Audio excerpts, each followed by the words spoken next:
অনেক মানুষ আছে নবীর দুরূদ শরীফ পড়া শিরক। অনেক মানুষ বলে নবীর দুরূদ শরীফ পড়া হারাম, নাজায়েজ। আরো জোরে বলুন না নাউজুবিল্লাহ। আপনারা বলেন নবীর দুরূদ শরীফ পড়া কার সুন্নাত? আরো জোরে বলুন কার সুন্নাত? এই নবীর দুরূদ শুধু আল্লাহ পড়ে না, এই নবীর দুরূদ শরীফ আল্লাহর সব ফেরেশতারা পড়ে। তাহলে আমার প্রিয় ভাইরা, একটা জিনিস বুঝতে আমাদের আর বাকি রইল না, যারা নবীর দুরূদ শরীফ পড়ে না তারা বেঈমান, তারা মুনাফিক। আর যারা নবীর দুরূদ শরীফ পড়ে তারা আল্লাহ পাকের অনুসারী, তারা আল্লাহ পাকের প্রিয় বান্দা, তারা আল্লাহ পাকের সুন্নাত পালন করে। জোরে বলুন সুবহানাল্লাহ। এই জন্য আমার হালিশহরের ভাইরা সব সময় নবীর দুরূদ শরীফ আপনাদের জবানে চাই কি চাই না?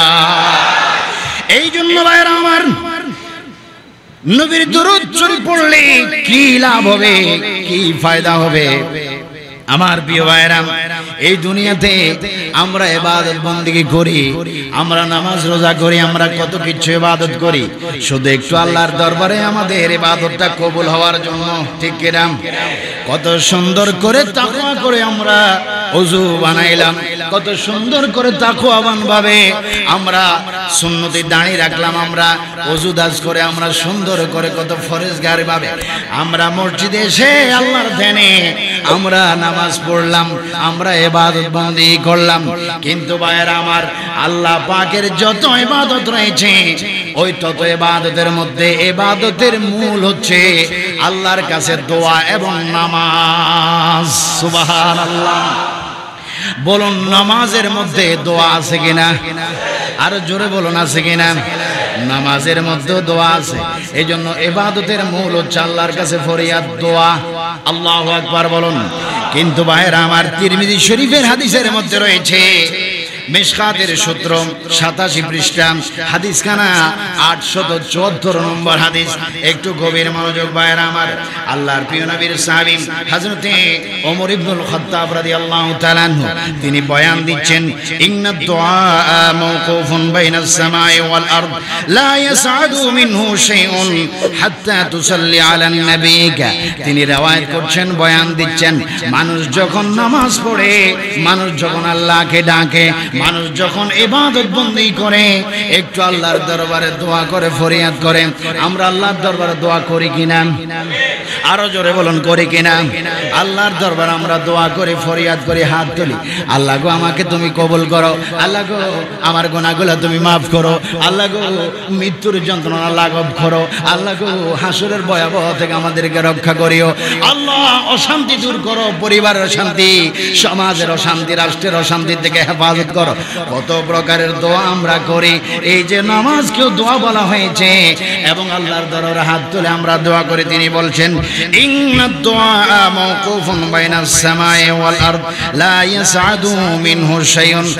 ততক্ষণ পর্যন্ত বান্দার দোয়া এবং নামাজ আল্লাহর দরবারে পৌঁছে না যতক্ষণ পর্যন্ত প্রিয় নবীর উপর বান্দা দুরূদ শরীফ না পড়ে।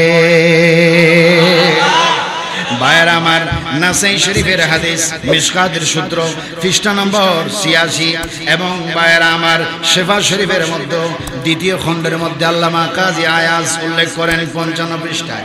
নবীজি ইরশাদ করেন, মান সাল্লা আলাইয়া ওয়াহিদাতান সাল্লাল্লাহু আশারা সালাতি ওয়া হুত্তাত আনহু আশারা খাতিয়াতিন ওয়া রুফাআত লাহু আশারা দারাজাতিন। অর্থাৎ আল্লাহর নবী বলছেন, নবীজি বলেন, যেই ব্যক্তি আমি নবীর উপর একবার মহব্বতে দুরূদ শরীফ পড়বে, অথবা একবার আমি নবীকে ইয়া রাসূলুল্লাহ বলে ডাকবে, একবার আমি নবীর উপর সাল্লাল্লাহু আলাইহি ইয়া রাসূল বলে ডাক দিবে, দুরূদ পড়বে, একটা বার দুরূদ শরীফ পড়ার কারণে সঙ্গে সঙ্গে মহান আল্লাহ 10টা নেক আল্লাহ তাকে দান করবে। জোরে বলুন সুবহানাল্লাহ। এবং তার জীবনের গুনাহগুলো থেকে একবার দুরূদ শরীফ পড়ার কারণে 10টা গুনাহ মহান আল্লাহ মাফ করে দিবে। জোরে বলুন সুবহানাল্লাহ। শুধু রহমত 10টা দিবেন না, শুধু গুনাহ 10টা মাফ করবেন না, আল্লাহর নবী বলছেন মারফাআত লাহু আশারা দারাজাতুন, এবং আল্লাহ পাক তাকে 10টা মর্যাদা বৃদ্ধি করে দিবে। এজন্য বেশি বেশি আল্লাহর জিকির করবেন এবং বেশি বেশি রাসূল পাকের দুরূদ শরীফ পড়বেন। দুরূদ শরীফ পড়লে কি হয় ভাইয়ের আমার, আজকে আমার আপনার পাশে আমি চিৎকার দিলে, মা বলে চিৎকার দিলে আমার মা সাড়া দিবে, বাবা তোর কি হয়েছে? আমি বাবা বলে চিৎকার দিলে বাবা বলবে সন্তান তোর কি হয়েছে? আমি ভাই বলে ডাক দিব, বিপদে পড়ে ক্ষতিগ্রস্ত হয়ে ভাই দৌড়ে আসবে, বন্ধুকে ডাকলে বন্ধু দৌড়ে আসবে, বোন বলে চিৎকার দিলে বন্ধু বোন চলে আসবে, আত্মীয় স্বজন আসবে, সমাজ আসবে, প্রতিবেশী আসবে। কিন্তু ইয়াউমাল কিয়ামতে যেই ময়দানে মা ছেলের পাশ দিয়ে চলে যাবে, মা সন্তানকে চিনবে না, সন্তান মাকে চিনবে না, ভাই ভাইয়ের পাশ দিয়ে চলে যাবে, ভাই ভাইকে চিনবে না, স্বামী তার স্ত্রীর পাশ দিয়ে যাবে, কেউ কেউকে চিনবে না। যেদিন কেউ কেউকে চিনবে না, কেউ কেউকে ডাকার ক্ষমতা থাকবে না, ওই দিন যারা দুনিয়াতে নবীর বেশি বেশি দুরূদ শরীফ পড়েছে, ওই দিন যেদিন কেউ থাকবে না, রাসূল বলে উম্মত ওই দিন আমি তোমার জন্য থাকবো। চিৎকার দিব সুবহানাল্লাহ।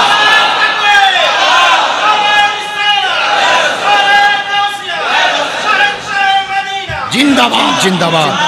তিরমিজি শরীফের হাদিস, মনোযোগ, মিশকাত শরীফের হাদিসের মধ্যে রয়েছে 861 নম্বর হাদিস। হাদিসটি বর্ণনা করেন হযরত আব্দুল্লাহ ইবনে মাসউদ রাদিয়াল্লাহু তাআলা আনহু, আওয়ালান নাস বি ইয়াউমাল কিয়ামাতে আকতারুহুম আলাস সালাত।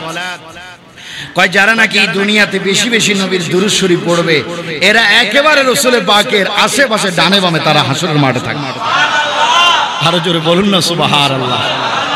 তাহলে যেই দিন কেউ কেউ আপন হবে না, সেই দিন আপন হবে একমাত্র আশিক রাসূলদের জন্য নবীজি। আরো জোরে বলুন না সুবহানাল্লাহ। এইজন্য আশিক রাসূল হয়ে বাঁচতে চাই কি চাই না? আমরা আশিক রাসূল হয়ে বাঁচতে চাই। আমরা দুর্বল ঈমান নিয়ে বাঁচতে চাই না, আমরা মজবুত ঈমানদার ঈমান নিয়ে বাঁচতে চাই। আমরা মজবুত ঈমান নিয়ে বাঁচতে চাই। আমরা ঈমানের জন্য প্রয়োজনে সব কিছু বিসর্জন দিতে পারি, সম্পদ হারাতে পারি, ঘর হারাতে পারি, বাড়ি হারাতে পারি, সব কিছু হারাইতে পারি, কিন্তু নবীকে আমরা ছাড়তে রাজি। আর নবী ছাড়তে রাজি